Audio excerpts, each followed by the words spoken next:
Hello lovelies, welcome to another weekly tutorial. My name is Blessing of Sue with Octavia, and in this video we're going to learn how to make this species blouse with a built-up neckline. Isn't this beautiful? I rocked it to church today and I got lots of compliments. So I'm going to teach you how to recreate something like this or even more beautiful. Let's delve right into the video. As you can see, I've already made my markings, my shoulder to bust, under bust, and half length, blouse length. Now if you notice, before my markings I left about 3 inches before I started marking the shoulder part. That is for the built up neckline. Okay, so you have to leave 2.5 to 3 inches for that. So this is me. I started imputing my dart. I used 3.75 as my dart distance, okay, from the center front. And also note that there's a zipper allowance in front, so I also kept 1.5 inches for my zipper allowance. My dart size is 2 inches, so for my nipple to nipple line I measured 2 inches rather, and I'm connecting the line like so. So that's the part I'm shading, which is the dart part.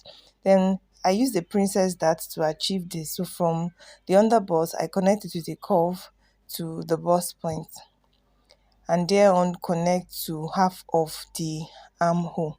Okay, so now I get my half of my armhole and I connect that point of from the breast point to half of my armhole. For a more detailed explanation on how to draft a princess dart, I have a video up on my page for that, so you can scroll down my videos and watch that. It's very explanatory, very beginner friendly.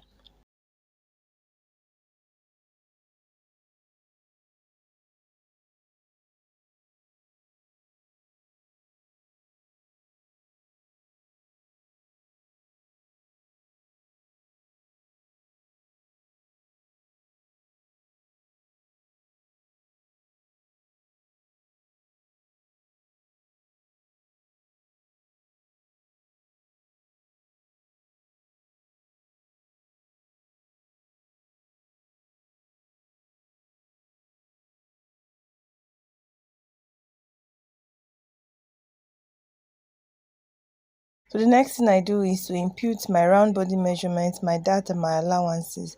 I worked with, for my bust point, I worked with a 35. For my under bust, I worked with a 30, and half length 30. Then for my hip, I worked with a 40. So after imputing my round body measurement, I add my dart allowances and also my seam allowance.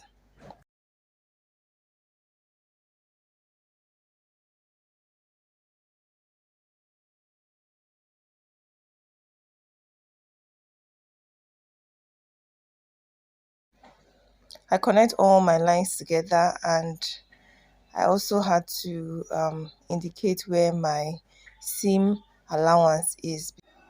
The main reason why you have to indicate where your seam allowance is for is because when you now start to slash through your pieces to get more pieces, you wouldn't want your extensions to fall into your seam allowances. So I draft my back like so, all my measurements, my round body measurements, my dart and my seam allowance, and I also indicate where my seam allowance is for.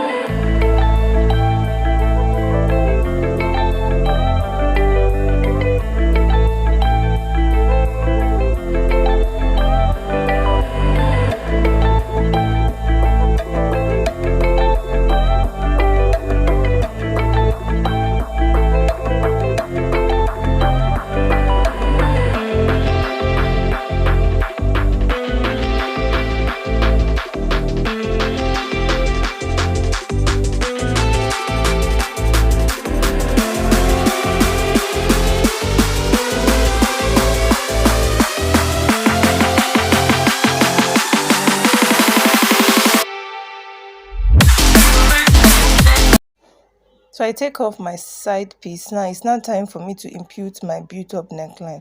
Remember that 3 inches I said I left before I started my shoulder measurement. So this is it now. I mark my neckline. From there I used 2.75. Okay, so it's tight around the neck. You don't want it to be loose around the neck, so I use 2.75, and I extend it like so by 2.5. I do the same thing for my front and my back. Then with a French curve, you connect the two lines together, because it's not supposed to be a sharp bend, so you connect it to a soft curve. That 2 and 2.75. So this same thing for the back. I also, with a curve, connect the two lines together. So that's all. The built up neckline is really not as difficult. So for the neckline, I came down by 5 inches. I wanted to have a sweetheart um neckline on that part. Okay, so I came down by 5 inches. Then I also came in from that point, from the built up part, I came in by 1.5. Then you see me trying to get the outline of what I want my neckline to look like. So it's kind of looking like a Queen Annie sweetheart kind of shape. So whichever neckline you choose to do, but this is how I achieved mine. So this is what it looks like. For the back, it's just, you're just gonna leave it like that.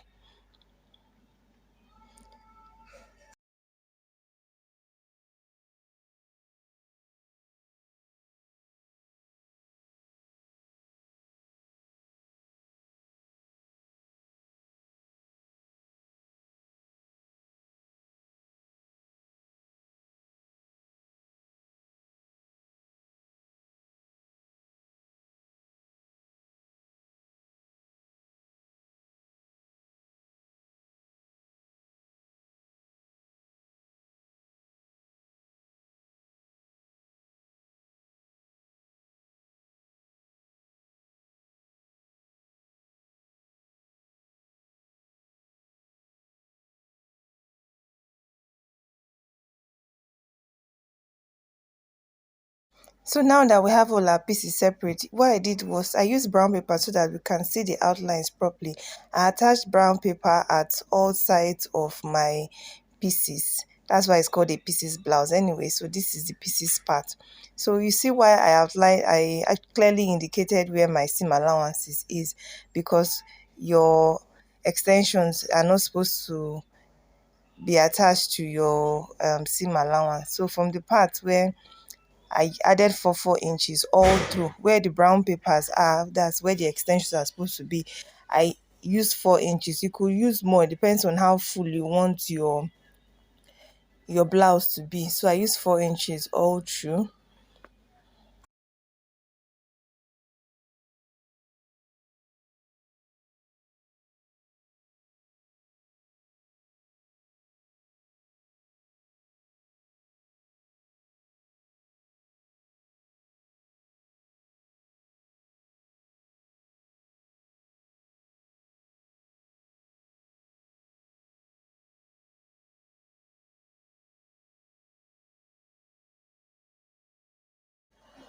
When I started out this dress, I initially wanted it to be an 8 pieces blouse, but along the line I changed my mind, and I ended up having making it a 12 piece.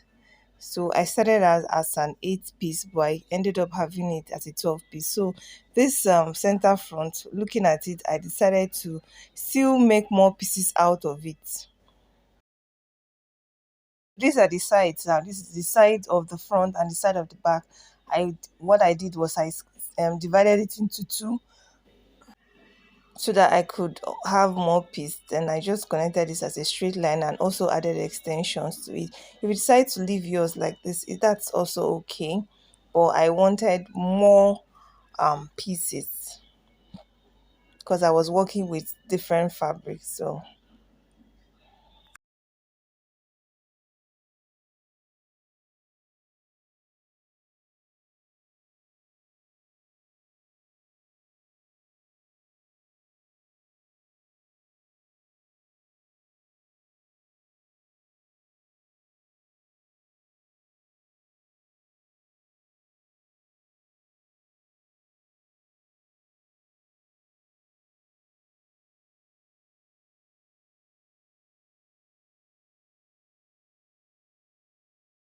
I was done, the part that I slashed, I also added paper to it to get my extensions, and also used 4 inches on it.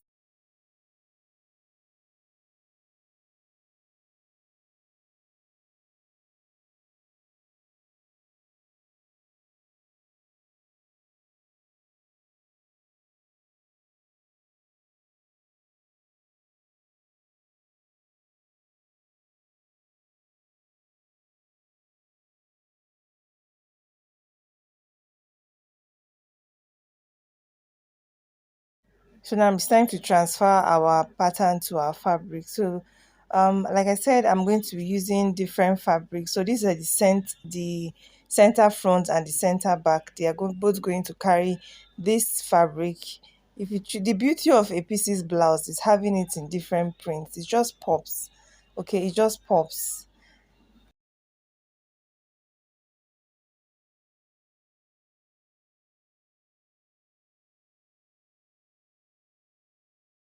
When you're done, please do well to label all your pieces or pattern. Do well to label, because you might end up mixing them up. So arrange it the way you're going to sew. So when I'm done, I interface all my pieces, arrange it properly, and make sure you pick it like that while sewing, so that you don't mix it up. So this is it after arranging. So I just start from one end, pick up, and continue to sew. Same thing with my lining. If you've watched this far, kindly hit the subscribe button, like, comment, and please turn on post notifications so you'll be notified when we drop new videos. So this is me after um joining my front piece, then the back piece. This is what it looks like. You notice our beat up neckline. You see how it's coming out. Then I also join my lining together, and this is what it looks like. I shape it, and so the next thing I did was to shape the sides of my front and my back. Note that I have already pinned close my zipper allowance. That's like the last thing we are going to do. The zipper is the last thing we are going to fix. So I place the back on the front like that, and I shape the sides.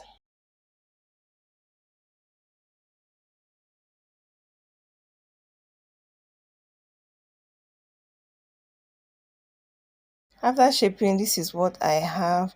Now, because of the extensions on um that part, you notice those parts are pointy. If you just leave it like this, that's fine, but I really did not like the pointiness. So what I did was I trimmed all the points off.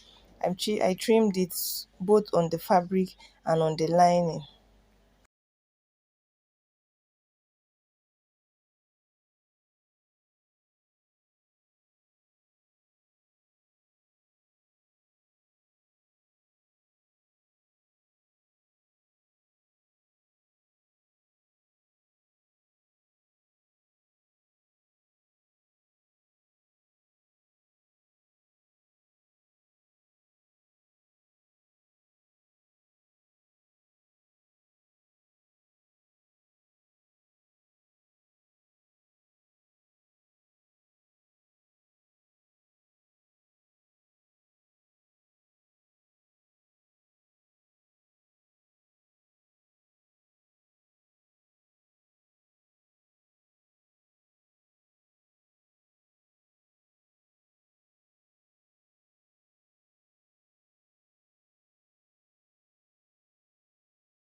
So the next thing I did was to infuse my crinoline.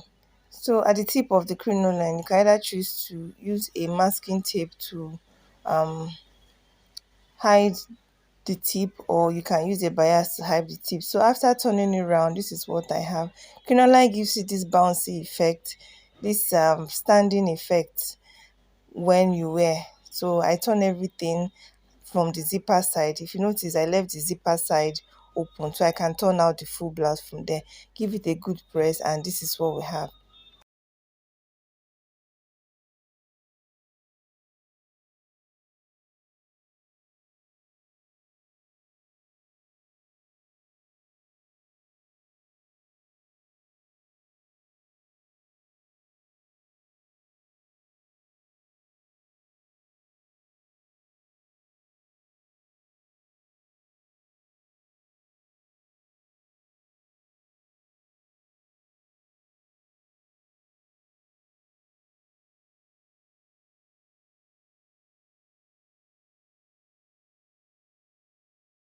Next thing I did was to join my shoulder to shoulder like that. This is me pinning it before I take it to the sewing machine to sew.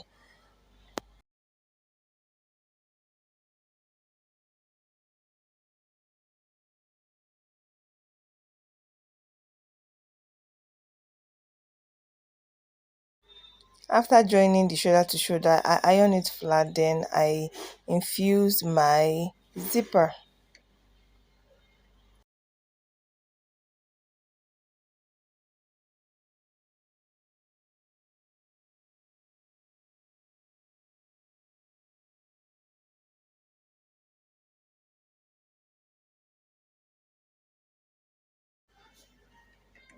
After putting my zipper, this is what we have at the end of the day. Isn't this beautiful? For the sleeve, I choose to do something very minimal, so I worked with a cap sleeve.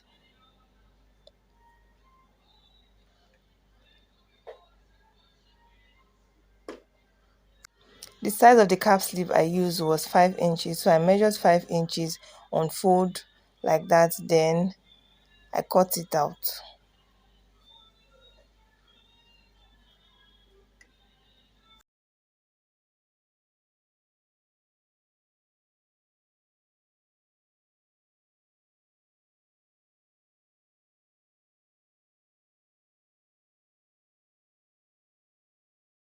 Notch the center of the cap sleeve to the center of my shoulder, then I sew it down. When I'm done, I pipe that part because it's going to be visible whether you pipe it down or you can weave it. And our blouse is ready. I hope you like this video, and this tutorial will be something you try out. Kindly leave me comments in the comment section on what you want to see next. If you have any questions, please feel free to drop your comments or questions. I will respond to them accordingly, and I will see you in my next video. Bye bye.